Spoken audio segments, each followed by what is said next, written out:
And in the Season 4 Part 1 finale, Joyce and Murray weren't going to trust Yuri after the stunt he pulled. So after getting the stash house and finding out where the jail is, they tie Yuri up, sticking a rag in his mouth so he can't talk, and Murray pretends to be Yuri. Murray drives up to the front using his Russian and Yuri's passport and tells the guard that he's there to see the warden. He's got a very special delivery for him. All the while, the real Yuri is in the back freaking out. But Murray is able to fake his way into the prison. And as he's getting in, Hopper and Enzo are getting ready for battle. They start talking about their kids. Enzo has a son and Hopper has Elle, and how the last time each of them talked to their children, the conversation didn't go so well. They'd really like to get back to them. But they also know that if they are to get back to him, it's like 1,000,000 to 1 shot because this isn't going to be easy. A short while later, Murray meets the warden, and he's believable enough. As the warden is looking over Joyce, Joyce yells, "What have you done with Hopper, you commie pig?" And Murray tells him, "Yeah, I'm a little curious too. What happened to the other American?" So the warden decides to go show him. And they've arrived just in the nick of time. Hopper, Enzo, and the rest of the prisoners are being explained the rules of this fight. When they hear the horn, they can go and grab any weapon they'd like. The horn then goes off, and the prisoners run to grab a weapon. The warden turns to Murray and says, "I enjoy this part." It's when they still actually think they have hope. But Joyce, having no idea what they're about to face, is no longer wanting to put this up to chance. Neither does Murray, for that matter. Right before the Demigorgon pops out, Murray pulls out a gun, putting it at the warden and telling him, "If you so much as move an inch, I'll kill you. Whatever twisted game this is, you're going to stop it, and you're going to free our friend." But the warden says, "No, you're going to have to kill me. The reality is your friend is already dead." And it's true. Things are looking really grim for Hopper. The Demigorgon has still yet to pop out, but Hopper is desperately trying to light a spear with a rag around it that's drenched in alcohol, although the lighter isn't working. Everybody then sees the Demigorgon pop out, and it starts tearing people up, to the horror of Joyce. When Murray sees the Demigorgon, he tells the warden, "Have your men shoot it." But the warden says, "If I give that order, I'll be shot tomorrow and I'll die a traitor. That ain't gonna happen." So with the action going on down below, Murray takes the warden into the control room at gunpoint to try to make some moves. Luckily for Hopper, he's been able to light the torch, keeping the Demigorgon at bay. But it gets down to just him and Enzo. Enzo trying like hell to open up a door, with Hopper's flame quickly losing its power. Over in the control room, Murray tells the guard that if you don't open the door, I'm going to shoot your warden. And while the soldier is scared, he says, "I can't do that. If I open that door, that monster gets out, and I'm sentencing everybody in here to certain death." With the constant barrage of no's that he's getting, Murray decides to pistol whip the warden and whip out some of that karate and knock everybody in the room out. Now him and Joyce just need to figure out which button opens which door, and they're running out of time. So Joyce decides to hit every one of the buttons, and it works. Slowly, one of the doors starts to open up. Hopper and Enzo back up into it, but as they're trying to close it, the Demigorgon starts to reopen it. With just a little bit of flame left, Hopper, in order to back the Demigorgon up, throws the spear right in its face, injuring it, and the door closes. Another door opens up, and it's Joyce. Joyce and Hopper give each other a giant hug. But Joyce wasn't the only person to show up in the nick of time, because as Steve is being eaten by some monsters in the Upside Down, Nancy, Robin, and Eddie show up to save his ass. He's injured from the bites, but it's not mortal. Robin is worried about rabies, while the rest of the group is worried about how to get home, because the gate that they came through is being protected by other monsters who just showed up. The group heads to Skull Rock, patches Steve up, and then start to try to formulate a plan on how to get back to the real Hawkins. They're going to need weapons. Robin says the police station will have guns and maybe grenades, but Nancy says we don't have to go all the way to the police station because I have guns in my room, which comes to the huge surprise to Eddie. And with no other option and noises coming from the distance that nobody wants to really go near, they head off to the Wheeler household in the Upside Down. As they're walking over, it gives Eddie and Steve a little bit of time to chat. Steve thanks Eddie for coming and saving him. And Eddie says that it was awesome the way that he just took that bite from that monster bat. He also reveals to Steve that he's always been kind of jealous of him, the famous Steve Harrington. He just seems so perfect.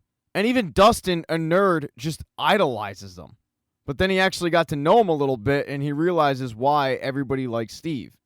He also admits, though, that Nancy not thinking twice about jumping into the lake to go after Steve and Robin following suit, he didn't want to wuss out and be the only one. That had a part in it. And Eddie, like Robin, has noticed that there still is something between Steve and Nancy. So his suggestion to Steve is, go get her back. Because the fact that she jumped in that lake after him is a sign of something. They then come across the Wheeler household, head in, but when she goes to grab the gun from where she was hiding it, it's not there. And then she starts noticing that everything in this upside-down house is a little bit different. Things that she had given away years ago are back. She decides to check her diary, and it is marked the day before Will went missing. It's as if by going through the upside down, they had gone back in time. They then hear Steve yelling Dustin's name, and they go downstairs, and he's yelling Dustin's name because he can faintly hear Dustin. Dustin, Max, and Lucas had to head back and give the police an explanation on why they were at the lake, and the explanation they give isn't a good one. Hey, we just really wanted to go for a swim. When they're able to get a little bit of alone time as the police talk to their parents, they're forced to fill Erica in on exactly what is going on.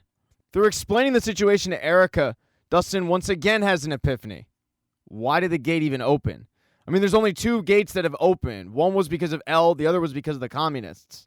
Now you've got Vecna opening up gates. Small gates, but gates nonetheless. So Dustin's theory is that Vecna is making a powerful psychic connection with his victims. And when they die, a small gate opens up. He's doing that for the Mind Flayer. It'll help the Mind Flayer take over the world. As Dustin puts it, if the Demigorgon was just a foot soldier, then Vecna is a 5-star general, and he needs to be stopped. This conversation, though, can be heard faintly in the Upside Down. They realize that they're going to need to get Dustin's attention, just like Will did with the lights. Steve then looks up at the chandelier, and it is glowing, ever so faintly. There's like these dust particles that Nancy starts playing with, and in the real world, the lights do start acting up, but Dustin, Erica, and Lucas don't even notice. Nancy and the gang don't give up, though. They start using the dust to create an SOS signal that eventually Erica notices and Dustin deciphers. The only logical explanation is that Nancy, Steve, Robin, and Eddie went through the water gate, which is what they call the gate down in the lake. That explains why they were having trouble getting a hold of them. So using a light bright in the real world, they hook it up, hoping to communicate with the Upside Down. And it works. They're able to let Dustin, Lucas, and Erica know that they're currently stuck in the Upside Down. They can't get out because the gate that they went through is guarded. So Dustin yells to them to go to another murder site. Eddie's trailer is the closest one, so that's where they head. As they sneak out of the house, they grab Max, who is just busy listening to the same Kate Bush song, and have her tag along. They narrowly get out of there, but they are seen by the police sneaking out, although the police have no idea where they're headed. And they're headed to Eddie's trailer. Nancy and that gang arrive just as Dustin and his gang arrive. And using a broomstick, they're able to bust the gate open. And it's a crazy view, but they see each other upside down in the ceiling. They hook up a bedsheet, throw it through the gate, and start using that to get out. Robin is the first one, and she gets out okay. Eddie's next, and he's fine as well. But when Nancy goes through, she doesn't get to the real world. She's put into a pool, because Nancy is going to be Vecna's next victim, and the trauma she suffered was with Barb. In the Upside Down, Nancy is in like a catatonic state, eyes rolled in the back of her head, just like the rest of Vecna's victims. The whole time, Steve trying to snap her out of it, but he can't. And if 11 is going to help, she better hurry.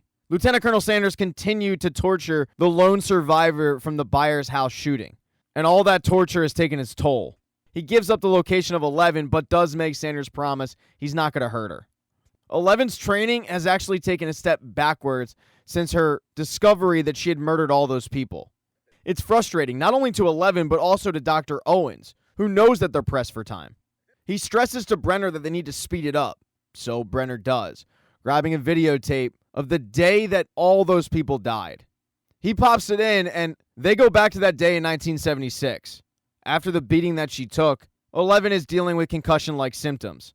So Brenner went and questioned all of the kids about how it happened. He knows that somebody did it to her. She didn't just do it to herself. Even though 11 didn't rat him out, Brenner figures out that it was number 2.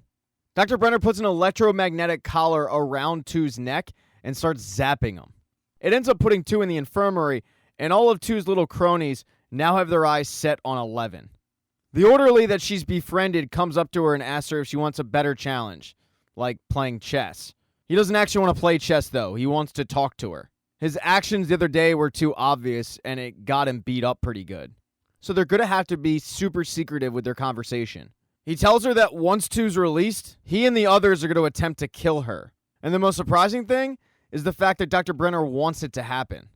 All of it was actually orchestrated by Dr. Brenner, letting them out, turning off the security cameras, even torturing 2.